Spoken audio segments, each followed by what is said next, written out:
हमें लगा था कि ग्रुप ई का एक्शन काफ़ी स्ट्रेट फॉरवर्ड होगा भाई, स्पेन है, जर्मनी है, जापान और कोस्टा रिका है। Spain and Germany are the strongest teams, वो आगे जाएँगी। जापान थोड़ा कॉम्पिटिशन प्रोवाइड करेगी but Japan will fall short और ये नहीं हुआ बिल्कुल। क्योंकि आज जर्मनी ने जस्ट अबाउट अपना जो वर्ल्ड कप में होप्स हैं of getting the to the knockout stages बचा के रख ली। Spain had a good performance but Spain भी आप कह सकते हो फर्स्ट पोज़ीशन अपनी सॉलिडिफाई नहीं कर पाई। कोस्टा रिका स्पेन से पिटने के बाद जापान को हरा चुकी है, तो हमें पता नहीं भाई टीम कौन-सी अच्छी है इस ग्रुप में, टीम कौन-सी अच्छी है नहीं। और पोर्टुगल का मैच भी कल है बहुत important against Uruguay, arguably their toughest opponent but South Korea की परफॉर्मेंस जो यूरुग्वाय की थी that was nothing to say they are the toughest opponent for Portugal and if Portugal wins तो उनके लिए काफी इजी हो जाएगा getting into the knockout stage and first position guarantee हो जाएगी। This video is brought to you by the OneFootball app. OneFootball is the best app for any sort of World Cup coverage you need. If you want a match preview, match report, where the match is happening, post-match analysis, head-to-head, everything is available on the OneFootball app. So if you're looking for an app which provides you with the wholesome World Cup coverage, OneFootball is the go-to app. Download the app from the link given in the description down below and support the Sunday League पंडित। इस world cup को भाई हम कह सकते हैं world cup of upsets कह सकते हैं, क्योंकि बेल्जियम ने भी आज नहीं, बेल्जियम को भी शिकस्त मिल चुकी है आज मोरक्को की तरफ से। एंड बेल्जियम की टीम पता था कि वो टीम नहीं है, पर ये आज काफी सरप्राइजिंग था भाई। मोरक्को की टीम ये है कि हमने लास्ट वर्ल्ड कप में भी देखा था, दे आर डिफेंसिवली गुड, ठीक है, लेकिन हकीम जियच के आने से ना उनकी टीम में इज एन एक्स फैक्टर भाई, इज एन एक्स फैक्टर। पिछली उसकी जो भी कंट्रोवर्सी चल रही थी, जब वो निकल गया, अब he is back right now and he provides you with something else. टैलिस्मैन है वो मोरक्को के लिए, और आज के मैच में दिखा भाई, एक कह सकते हो डिजर्वेड असिस्ट भी मिली आखिरी में, एंड मोरक्को डिजर्व करती थी भाई वो मैच जीतना। अब भी ग्रुप भाई इतना इंटरेस्टिंग हो चुका है, क्योंकि क्रोएशिया ने भाई कनाडा को हरा दिया है 4-1 से। Canada is bottom right now, yet to win a match, probably out of the World Cup. और अगर आप अपकमिंग मैचेस देखो भाई, तो Canada is going against Morocco, Belgium is going against Croatia. तो भाई यहाँ पे एक बड़ी टीम तो घर जाने वाली है, क्योंकि I think Morocco will beat Canada. Morocco की जिस हिसाब से टीम है, जिस हिसाब से आज उन्होंने खेला, they have enough to beat Canada, क्योंकि कनाडा का डिफेंस इज भाई ऑल ओवर द प्लेस। आप हाईलाइट्स भी देख लो तो भी आपको पता चल जाएगा, डिफेंसिवली बिल्कुल भी सॉलिड नहीं है वो लोग। तो क्या बेल्जियम बाहर जाएगी या फिर भाई हमारे ग्रुप टॉपर्स वो बाहर जाएंगे, तो वो समय ही बताएगा। लेकिन ये वर्ल्ड कप भाई गजब ही चल रहा है, गजब ही चल रहा है। अंडरडॉग्स जिस हिसाब से परफॉर्म कर रहे हैं, आप एशिया की टीम्स देख लो, आप चाहे इक्वाडोर को देख लो, इक्वाडोर से भी मैंने इतनी अच्छी परफॉर्मेंस एक्सपेक्ट नहीं की थी जिस हिसाब से खेल रहे हैं। For a neutral, for an outsider इतना मजेदार नहीं होगा, लेकिन for regular football watchers I think it's exciting भाई, it's exciting to see something else in a world cup. वैसे वर्ल्ड कप खुद आप खुद में बहुत डिफरेंट है, लेकिन underdogs coming up performing big, ये भाई एक दो हम देखते थे, इतनी सारे नहीं देखते थे, that is something very different. अब बात करते हैं स्पेन वाले मैच की। आज के मैच अगर आप देखोगे ना, तो एक चीज बहुत ऑब्वियस है कि this German team requires a number 9। जैसे ही भाई इस मैच में निकोलस फुलक्रूग आया, ऐसे नहीं बहुत elite goal scorer, but he is good form, he is a number 9, he can hold up for you, he can unsettle defender, specially Rodri जो एक नेचुरल सेंटर बैक नहीं है। तो इस जर्मनी की टीम को ना एक नंबर 9 की जरूरत है। जर्मनी की प्रेस बहुत अच्छी थी आज। जर्मनी, एक ही दिक्कत थी जो स्पेन ने बहुत अच्छे से एक्सप्लॉइट भी किया, उस पर गोल भी आया, कि जर्मनी का डिफेंस तो बहुत नैरो खेल रहा था। अगर आप देखो, राइट हैंड साइड पे कहरर बहुत नैरो था, लेफ्ट हैंड साइड पे रॉम भी बहुत नैरो था, specially in the defensive side में देखो। इसलिए जॉर्डी अल्बा को लेफ्ट हैंड साइड पे बहुत स्पेस मिल रही थी, और वही उसने मोराटा को पास दी, which was an absolutely brilliant finish by Morata भाई।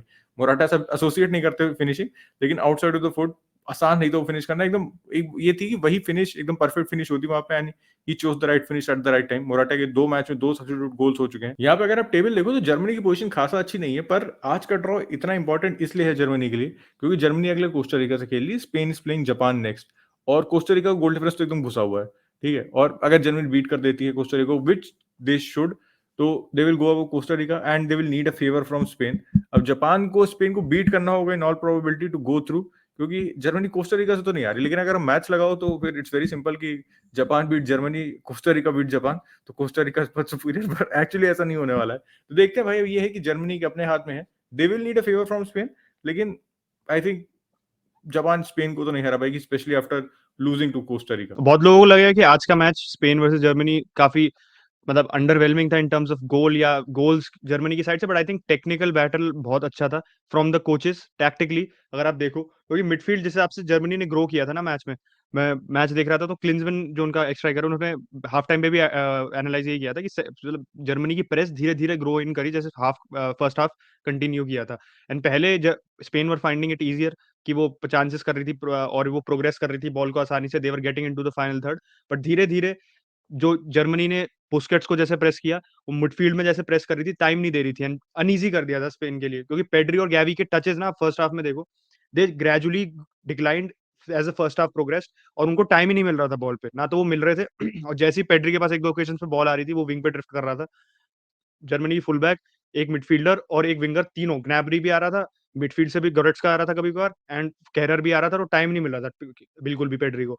तो ये बहुत अच्छी स्ट्रैटेजी थी ना इससे स्पेन की पूरी, क्योंकि मिडफील्ड इतना इंपॉर्टेंट है स्पेन के फुटबॉल सेटअप के लिए कि अगर आपका मिडफील्ड डिस्टर्ब हो गया ना बीच में, तो आपका पूरा ना आपका डिफेंस और अटैक, वो ऑब्वियस बात है कि डिफेंस और अटैक की लिंक होती है, बट स्पेन की रिदम पूरी डिस्टर्ब हो गई थी पूरे गेम में एंड जर्मनी धीरे-धीरे चांसेस और बनाने लगी थी। बस जर्मनी के साथ दिक्कत ये थी कि वो चांसेस बना के वो प्रेशर मेंटेन करना, वो ही इसीलिए आप फुलक्रॉक को लेके आए थे सेकंड हाफ में बेंच से। और यहीं आई वुड से कि स्पेन अटैकिंग वाइज थोड़ी ज्यादा फ्लो कैरी करती, थोड़े ज्यादा मोमेंटम कैरी कर रही थी, क्योंकि they had a striker. Ferran Torres देखो स्ट्राइकर, अगर आप आउट एंड आउट नहीं कहो, but he has that striker instincts. I think is a better striker than what Germany has. Thomas Muller striker खेल रहा था, हमें पता है he is not a striker, वो सपोर्ट स्ट्राइकर ज्यादा है। तो उस पोजीशन में वो as a press trigger act कर रहा था, वो being in the right place at the right time. एक दो बार उसने पास दिया था, बट वही जर्मनी के पास वो एज लैकिंग थी एंड आई थिंक वो पूरे मैच में आप वो कर सकते हो कैटेगराइज, क्योंकि आप उनके चांसेस देखो, एक वो रूडिगर वाला चांसेस जिसमें I think Rudiger should have done better, क्योंकि उसके पास ऑलरेडी स्पेस था, वो ऑफसाइड अवॉइड कर सकता था मेरे हिसाब से, क्योंकि उसको ऐसा नहीं कि बहुत आगे पीछे से रन बनाना था तो उसकी मोमेंटम में चला गया। अगर वो थोड़ा सा अपना रन होल्ड करता, ये एलन शीरर भी कह रहा था कि अगर रन हल्का सा होल्ड करता ना, he would have easily scored, क्योंकि ही वाज अनचैलेंज्ड। तो वो Germany I think should have gone ahead at that point of time. But उसके बाद आई थिंक स्पेन ने जो सब्स्टिट्यूट्स किए थे, Luis Enrique reacted very well to Germany's press.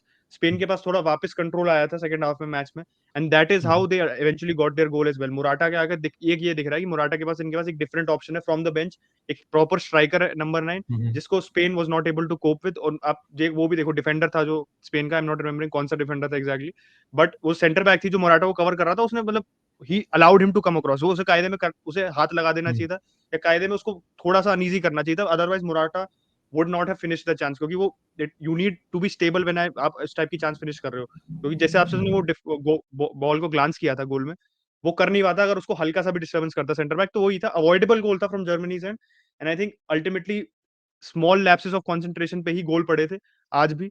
And this just goes to show कि अगर to top quality sides अगर एक दूसरे के अगेंस्ट compete करती है ना, तो कैसे आपको फाइन मार्जिन पे अपने फेवर में करना होता है। I think that is where substitutes ने सबसे ज्यादा आज इम्पैक्ट दिखाया था। और आखिरी में भाई जो साने ने चांस छोड़ा था ना, मतलब Germany could have one it, Germany could have one it. मतलब स्पेन ने भी अपने चांसेस छोड़े, स्पेन के पास भी अच्छे चांसेस थे, एसेंसियो का चांस था जिसपे उसने एकदम ऊपर ही भांस दी थी, तो स्पेन के अच्छे चांस थे, लेकिन आखिर में वो साने का 1v1 विद द कीपर। क्यों काट रहे हो भाई, क्यों काट रहे हो? टेक द शॉट, आपके लेफ्ट फुट पे भी है, ऐसा भी नहीं आपके वीक फुट पे आप कटा के मारने की कोशिश कर रहे हो, लेफ्ट फुट पे है, सटाक मारो।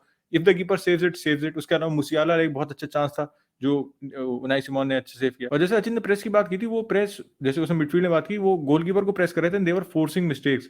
उस पे भी एक उनाई सिमोन का अच्छा सेव था जिसमें किमिच ने शॉट ली थी। तो ये चीज थोड़ी स्पेन को अवॉइड करनी पड़ेगी, क्योंकि आज जर्मनी आपको हर्ट नहीं कर पाई, लेकिन जैसे आप पास कर रहे थे, यस इट्स ओके, कारवाहाल भी एकदम मूवमेंट पे अंडर द प्रेस उसने एक बहुत ही चूतिया वाला पास दिया था सीधे। आप राइट बैक हो, आप आपके दो बंदे चढ़ गए, आपने कहा सेंटर बैक को बॉल खेल दी जहां दो बंदे और खड़े हुए हैं जर्मनी के। तो ये सारी चीजें अवॉइडेबल हैं, जो ऑब्वियसली स्पेन को अवॉइड करनी पड़ेंगी टूर्नामेंट में जैसे से आगे जाओगे।